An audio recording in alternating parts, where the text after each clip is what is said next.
Welcome to SQL for Absolute Beginners course, lesson 9.1. Now, in this lesson, as we saw earlier, we have our basket ready, our database created, our schema is there, our tables are there, our books are there, and we also wrote in the book. Now we need to read from it, which we did using select command. But now, for a minute, where again your think big hat and think that instead of our 2, 3, 5, 10 records in the table, we have thousands of records. Now it's a phone book and you are trying to look for a particular name in the book, Nikola Tesla's phone number, for example, or Henry's number. How would you do it? Because what so far we did was we just said select star from phone book, for example. That will bring, if there are same name people, there could be thousands of such people in the phone book, let's say, then it would give us all those 1,000 rows as an output. That may not be convenient or practical enough. So there should be a way to control that output, and SQL does have a special way to control that, and that is called a where clause. And let me show you how it works. So we do need our select statement as it is. So select column 1, column 2 from the table name, and then we'll add to that same sentence, we'll continue that saying select these where column name is, and so you need to put the actual column name and then some conditional operator. So conditional operator would be something similar to like equal to, greater than, and there are a few others I'm going to show you in a minute.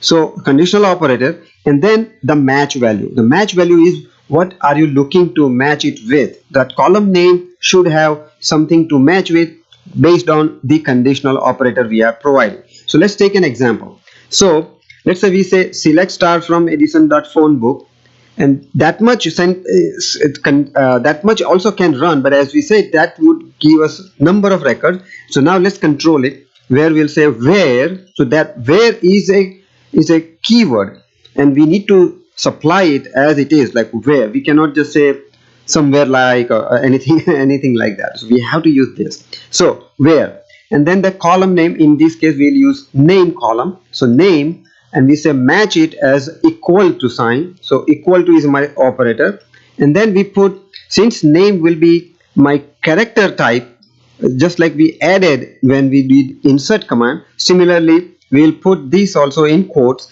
and we'll say where name equals, and then we put in quotation mark whatever that name you are looking for. So that's one way to build this query with a limitation of the output. Now there is equal to will always match exactly. It will try to match it. It will go to this table, look for this column, and it will say, do I have somebody with this exact match that I'm asked for. If it does find it, it will show it as an output. If it doesn't, it will say I can't find it. Now equal to may not be also practical all the time. So maybe sometimes we want to say, well, I know I don't remember the last name exactly, but I know the first name is Henry. In that kind of case, what we can do is, so we'll change our where clause to, we'll say where name, instead of saying equal to, we'll say name like, so anything like, and then we'll start with the word Henry, and then we'll put %sign. That is, it's kind of a wild card, meaning anything that follows the word Henry, bring me. So this is how you can construct the query where you can get more than one Henry with different last names. So that's another way to look at it. In the first one, it has to match exact name, and even if there are multiple rows, multiple records with that name, but it will show exactly that. Versus % will say anything, like there could be Henry Tesla, it will bring it. So like that. Okay. Now there are different operators, and let's take a quick look at it. So there are obviously we saw the equal to sign. If the field is, the column is numeric column, numeric data, that is integer, for example, we did the ID column, then you can also use the greater than or less than type condition. There is also a command, there is also a condition you can put greater than or equal to, as similarly less than or equal to. Now sometimes we want to say does not match, meaning not equal to. So you can also provide this condition like exclamation mark and equal to, or you can also say less than or greater than together. This sign, this is also equivalent to not equal to. And we saw like a % sign, and then there is in, which I'll show you in a minute. So let's construct something based on these new operators. So we already saw this where name equals name like. Now for the numeric one, we have id as our column which has integer type, if you remember. So id will say greater than, or we can put less than. Let's say in this case greater than 2. This will bring anything that is more than 2 but not 2 itself. If you do want 2 also included, then we'll say this way, where id greater than or equal to 2. So in this output we'll see id with number 2 as well as anything more than 2. So we'll see that. Now the last one is select star from phone book, where name. Now what if sometimes we just don't want exact match, but not just for one particular name. I want 2 different people together. So I do know I want it for Henry Ford as well as Nikola Tesla. If I want both of them together, I don't want to write 2 separate queries and the output will be 2 separate outputs and all those kind of things. So I can do this way. I'll say where name, instead of saying equal to, we'll say in, and then you put parenthesis, and then however many names you want to add, you can do that. So 1, 2, 3, there is no limit, just separate it out by comma. And if we run this, it will show us all the record that contain either this or that, either of those names in this list we have provided. So let's actually do some hands-on. Let's go to the workbench and we'll see how it works. So here is our query. Actually, before we go there, in the previous lesson we left it with some exercise for you. Excuse me. So that exercise was for this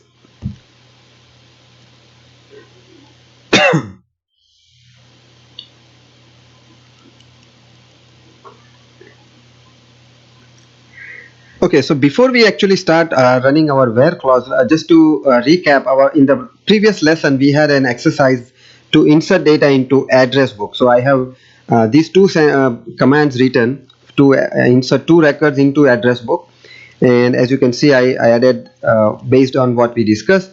And just to see, let's run this command, select from address book, and as we can see there are 2 records there. So that is done, just in case you need a recap. Alright, let's go to our current lesson exercise. So here we have, let's start with use addition, just in case you haven't, which we actually are already in place. Then I will say select star from phone book. This is the first step, just so that we know what is there. So there are 3 records available, and as we have inserted earlier, those are the 3 records here. And now let's start using our where clause. So I select this command, which is going to show me exactly as Henry Ford as the name. So if I run it, as you can see, the output is showing me 1 record, which is exactly what is matching. If in case we change this to something else, let's say I make it Ford's and run it, let's see what happens. It will run, but there is nothing as an output. So it will say 0 rows returned.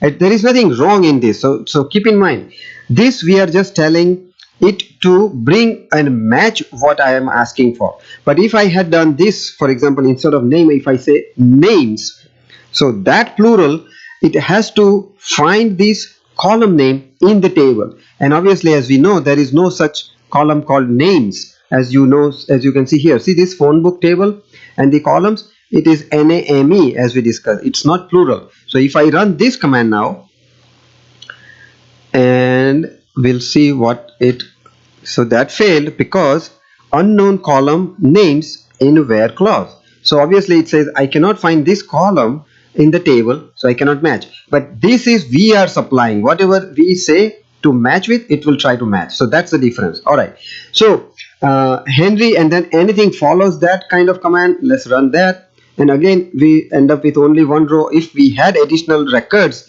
which would have anything after Henry but different than Ford, it would have shown it here along with this one. So any number of records with starting with Henry will show up.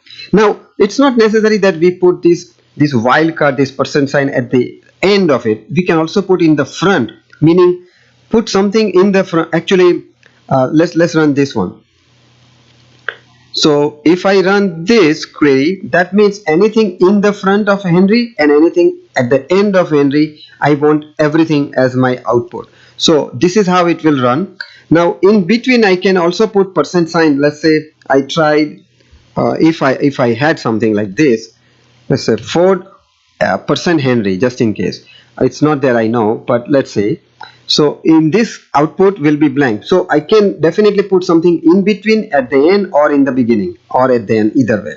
So all of these are possible. Now let's go to our numeric field, which is id greater than 2. So let's run that, and as you can see, id 3 came up as an output because we ran it for greater than 2. If I say greater than or equal to, then it will show us both the rows 2 and 3, because number 2 also is included. We asked to include that, that's why. So these are very basic operations, but where clause, I would say, is very powerful. It is very, very important in actual work, when we are going into corporate world or anywhere you will need to use this.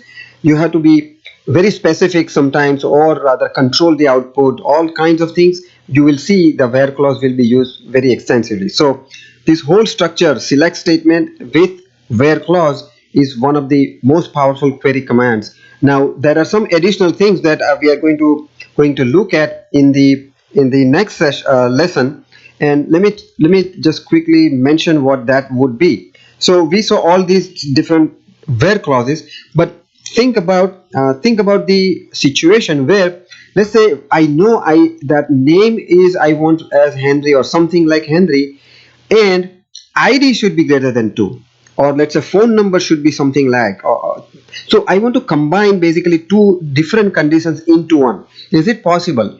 These examples don't show us that option. So that's where I'm saying we need to enter multiple conditions, and there is a way to do it. So we'll look at that in the next lesson. Until then, thank you so much, and keep practicing SQL.